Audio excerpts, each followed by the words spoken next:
अभी एसडीएमए की मीटिंग में इस बात पे चर्चा हुई कि दिल्ली में जो कोरोना के केसेस बढ़ रहे हैं उनका स्टेटस क्या है, किस गति से बढ़ रहे हैं। लगभग 12-13 दिन में दिल्ली में कोरोना के केसेस डबल हो जा रहे हैं। अभी जो डेटा प्रेजेंट किया गया उसमें ये बताया गया कि 30 जून तक दिल्ली में 15,000 बेड्स की आवश्यकता होगी, 15 जुलाई तक 33,000 बेड्स की आवश्यकता होगी और 31 जुलाई तक 80,000 बेड्स की आवश्यकता होगी कोरोना के मरीजों के लिए। और मामले कितने तक हो सकते हैं? हाँ, 15 जून तक 44,000 केसेस होंगे और करीब 6,600 बेड्स की आवश्यकता होगी। 30 जून तक 1 लाख केसेस पहुंच जाएंगे और 15,000 बेड्स की आवश्यकता होगी। 15 जुलाई तक करीब 2.25 लाख केसेस हो जाएंगे और 33,000 बेड्स की आवश्यकता होगी और 31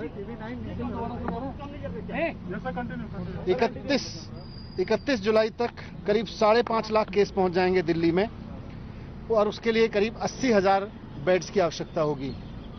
ये तब है जबकि अब तक थोड़े दिन पहले तक लॉकडाउन चल रहा था और अभी तक दिल्ली के हॉस्पिटल्स में दिल्ली के ही जो निवासी हैं, वो चाहे कहीं से भी, जो आदमी आज दिल्ली में रह रहा है वही दिल्ली के हॉस्पिटल तक आ पा रहा था, जो दिल्ली सरकार के प्राइवेट हॉस्पिटल्स हैं। इसीलिए दिल्ली की कैबिनेट ने निर्णय लिया था कि अभी कुछ समय तक, जब तक कोविड की परेशानी है, आगे आने वाले समय में जब 15,000 बेड्स की आवश्यकता होगी, 33,000 बेड्स की आवश्यकता होगी, 80,000 बेड्स की आवश्यकता होगी जुलाई के एंड तक, तो इनको दिल्ली के जो आज लोग दिल्ली में रह रहे हैं उनके लिए ही मैनेज करके रिजर्व रखा जाए, उनके लिए ही सीमित रखा जाए। लेकिन कल एलजी साहब ने उस फैसले को पलट दिया था। जब आज एलजी साहब से डीडीएम की मीटिंग में हमने रिक्वेस्ट किया कि साहब आपने कल ये फैसला पलटा, तो उससे पहले आपने अपेक्षा की होगी, कुछ आकलन किया होगा कि कितने केस बढ़ेंगे, बाहर से कितने केसेस आएंगे, उसका भी उनके पास कोई आइडिया तो नहीं था। मैंने उनसे ये भी रिक्वेस्ट किया कि सर, हो सकता है आपने इस बात का भी आकलन किया होगा कि कितने बेड्स की आवश्यकता पड़ेगी वैसी स्थिति में जब सारे देश से दिल्ली में केस आएंगे, तो उसका भी उनके पास आकलन नहीं था। इतना ज़रूर है कि अगर पुराने ग्रोथ रेट को माने दिल्ली में, तो 12.6 डेज पर जो डबल होने का है, उसमें सबकी सहमति थी कि आने वाले समय में 30 जून तक दिल्ली में 15,000 बेड्स चाहिएंगे, 15 जुलाई तक 33,000 और 31 जुलाई तक 80,000 बेड्स चाहिएंगे। तो ऐसे में एलजी साहब ने जो कल फैसला लिया कि दिल्ली के हॉस्पिटल्स को सबके लिए खोला जाए, उससे दिल्ली के जो लोग अब दिल्ली में रह रहे हैं उनके लिए बड़ा संकट पैदा हो गया है। हमने एसडीएमए की मीटिंग में ये मुद्दा उठाया था, एलजी साहब ने उस पर सहमति नहीं जताई। अब उसकी जिम्मेदारी कौन लेगा? कल को अगर केसेस इसी रूप से दिल्ली में बढ़ते हैं और बाहर से भी आके 2 दिन में, 4 दिन में, 10 दिन में दिल्ली के जो अभी अवेलेबल बेड्स हैं वो भर जाते हैं, तो इतने सारे केसेस जब आगे आएंगे और इतने सारे बेड्स की जरूरत पड़ेगी तो वो कहां से आएंगे? अभी इसका जवाब एसडीएमए की मीटिंग में कहीं पास नहीं था।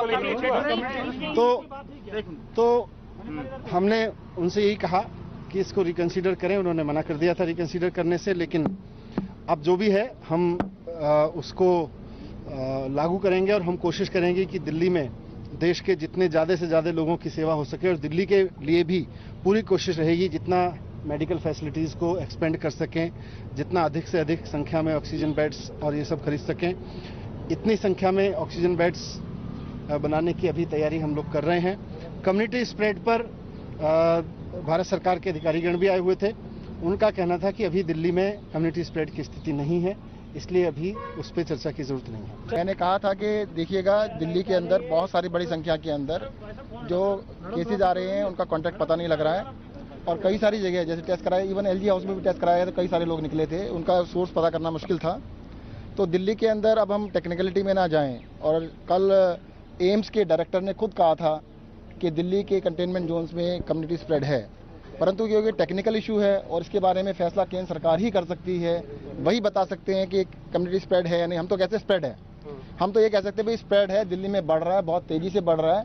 अब उसका वर्ड जो कम्युनिटी स्प्रेड वर्ड यूज करने की अधिकार तो केंद्र सरकार के पास वही बता पाए। बस एक सवाल है, बाहर से आए हुए पेशेंट्स का कोई डेटा इस वक्त दिल्ली सरकार देखिए मैं बता सकता हूं आपको, दिल्ली के अंदर प्राइवेट हॉस्पिटल्स में 50% लोग बाहर से इलाज कराने आते हैं और बड़े सरकारी अस्पतालों में 70% लोग दिल्ली से बाहर के होते हैं।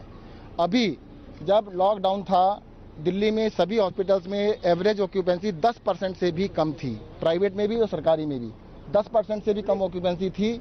बहुत सारी सर्जरीज, बहुत सारे लोगों का इलाज प्लान सर्जरीज होती हैं। प्लान सर्जरीज का मतलब ये होता है कि प्लानिंग करके आदमी कराता है और 10-10 दिन 15-15 दिन अस्पताल में रहते हैं। जब वो लॉकडाउन के दौरान 2 महीने पोस्टपोन हुई थी तो अभी फर्दर 1-1.5 महीने के लिए और हो सकता था, जिसकी वजह से दिल्ली में इतनी बड़ी संख्या में बेड मिल सकते थे। अभी मनीष जी ने जैसे बताया 31 जुलाई को सिर्फ दिल्ली वालों के लिए, मैं दिल्ली से बाहर की बात नहीं कर रहा हूँ, सिर्फ दिल्ली वालों के लिए 80,000 बेड चाहिए। अब इतनी बड़ी संख्या में अगर आपको बेड चाहिए तो कम से कम जो प्लान सर्जरीज हैं, प्लान वाले काम है वो कम होंगे तभी वो बेड मिल पाएंगे। मनीष जी ने पूछा था एलजी साहब से कि भाई आपने प्लान तो किया होगा जब सबके लिए खोला है, कहते हैं प्लान कुछ नहीं किया है, उसका कोई अंदाजा भी नहीं है, क्या देखते हैं क्या होता है। ये देखने वाली अंदाजे वाली बात पे आ गए हैं, थोड़ा सा मुश्किल काम है। दिल्ली सरकार दिन रात लगी हुई है, नए नए बेड्स बना रही है, परंतु अब इसमें बहुत बड़ी समस्या आ सकती है कि अगर पूरी हिंदुस्तान से लोग इलाज कराने के दिल्ली आएंगे तो मुझे लगता है बेड अरेंज करने में कुछ समस्या जरूर आएगी।